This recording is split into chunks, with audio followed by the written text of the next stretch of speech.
Welcome to the Daily Mix at Home Edition. I'm Angela Sharp. You guys, I can kind of see that light at the end of the tunnel.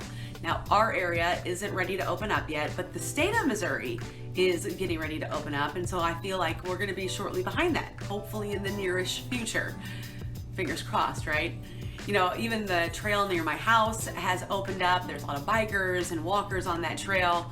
I went for a walk kind of on the outskirts of town, and I saw all these different multicolored rocks with inspirational messages on them.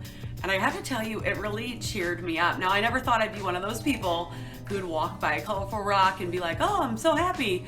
But that's where we are now. We've been locked up so long that I'm getting excited about these rocks. I don't know who made it, but I have to tell you, whoever you are, you definitely put a smile on my face. And hopefully I will be able to put a smile on your guys' faces with the rest of our uplifting show, The Daily Mix. So keep it right here and let's get started on The Daily Mix.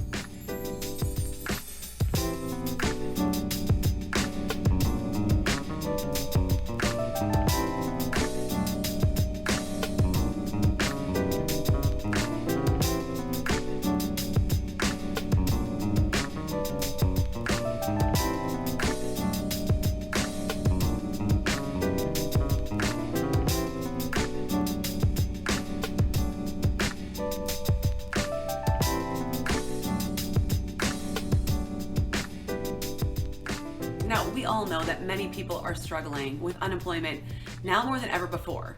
If you need assistance, the St. Louis Agency on Training and Employment Missouri Job Center is now offering remote career training and job readiness services. Now, they have a variety of programs available, and their services are free and open to anyone who needs them.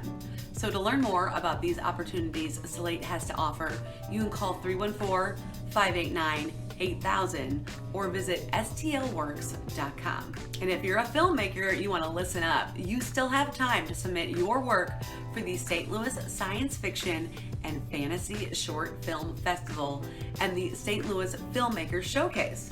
They are both accepting online submissions now through May 31st.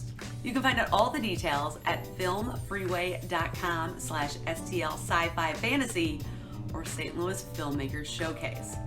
And while we don't know what our summer might look like, the Midwest Center for Creative Arts has a plan to keep your summer theatrical, even from home.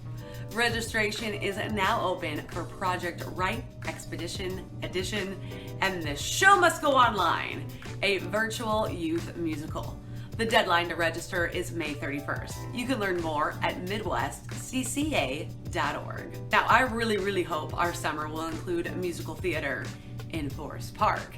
You guys know one of my all-time favorite places is the Muny, and they're doing what they can in hopes that they'll be able to open this summer. They just released an updated version of their summer lineup, which includes 5 of the original 7 planned productions. Now, if all goes well this season, we'll open on July 20th with Chicago, followed by The Sound of Music, On Your Feet, Smokey Joe's Cafe, and 7 Brides for 7 Brothers. The other 2 productions have already been postponed until 2021. The Muny said they will reevaluate their plans on June 8th, and if the July 20th start date is not deemed safe, the entire season will be postponed until 2021. Let's hope not. Now, you guys can check out their current lineup and stay up to date at muny.org, but cross your fingers with me because I really need the Muny back in my life. Hundreds of races, runs, bike rides, they've all are being canceled or postponed due to COVID-19. But the Gateway Resilience Fund and Big River Race Management have teamed up to give runners, walkers, and cyclists a way to stay motivated and moving while helping others at the same time. The Gateway Resilience Run and Ride is a virtual run or ride that participants can compete on their own, anytime, and place that works best for them. Now, the proceeds raised will help small businesses and charities in our region through the COVID-19 crisis. Now, there are 10 different races to choose from, and racers will receive a t-shirt, finisher medal, and offers for local businesses throughout the St. Louis area. The Gateway Resilience Run and Ride is open through June 16th. You can learn more and sign up at gatewayresiliencerun.com. And here's another fashionable way to support the Gateway Resilience Fund. Hashtag 314 Together Fashion Tee. It's available from Tulu. They join forces with the St. Louis Fashion Fund and Fashion Group International of St. Louis to bring awareness and show support for our local fashion industry. There are more than 100 small fashion businesses in our area, and they contribute over $3 billion to our local economy. You can visit the Fashion Fund to see a growing list of these businesses and support them in any way you can by visiting stlouisfashionfund.org. And if you're interested in that 314 Together Fashion Tee, you can find it online at shoptulu.com. Now, for 20 years, Sauce Magazine has been committed to showcasing the St. Louis culinary scene. That commitment is stronger than ever as they've put their sole focus on covering the local food industry and how the coronavirus is affecting our favorite spots.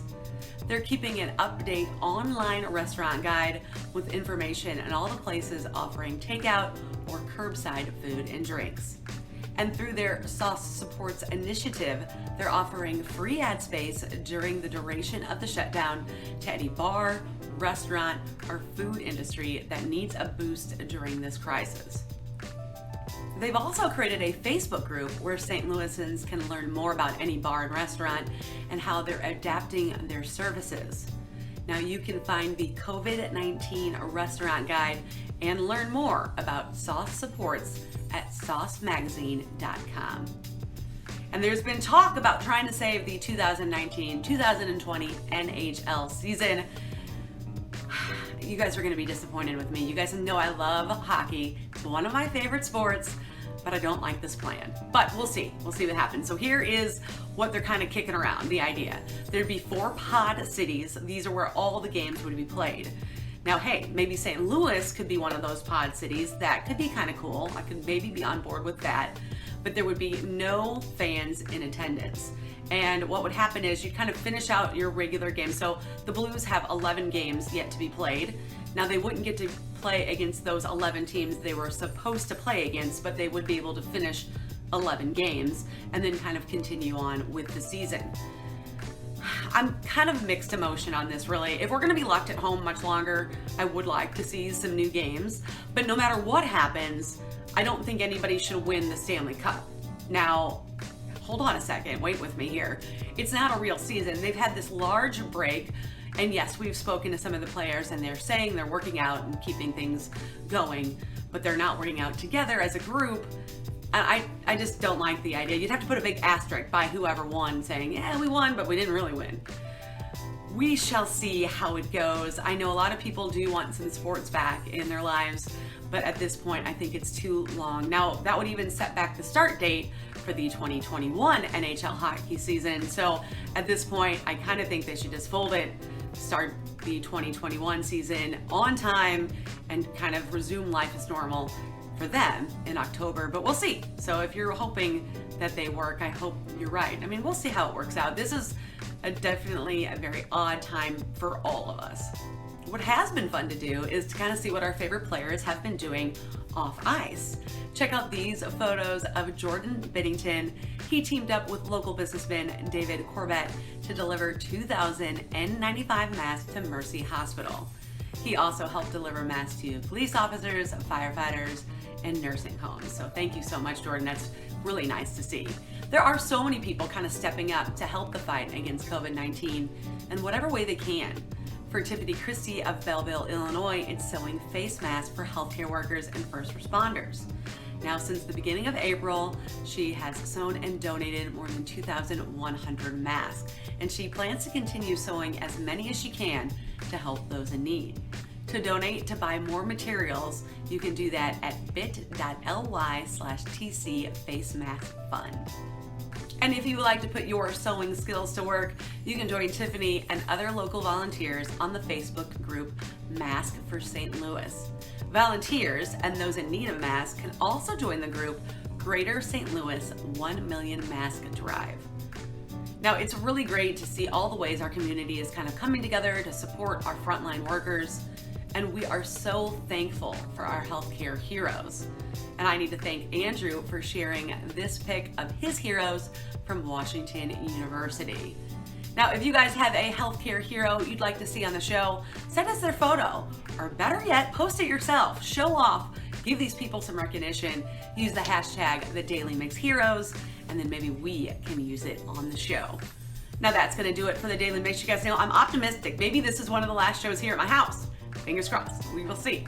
I'd like to get back to the studio and see all my friends, but we're gonna ride this out as long as we have to. In the meantime, if you're looking for entertainment, follow us on Facebook, YouTube, Twitter, and Instagram. You can drop us a line at thedailymix@stltv.net. We really do want to hear from you. And like I said on that YouTube page, there are tons of entertaining programs you can watch. And if you need information on COVID-19, we've got that for you there too. Like I said, that's going to do it for the Daily Mix, but keep it right here on STL TV at Experience St. Louis. I'll see you next time.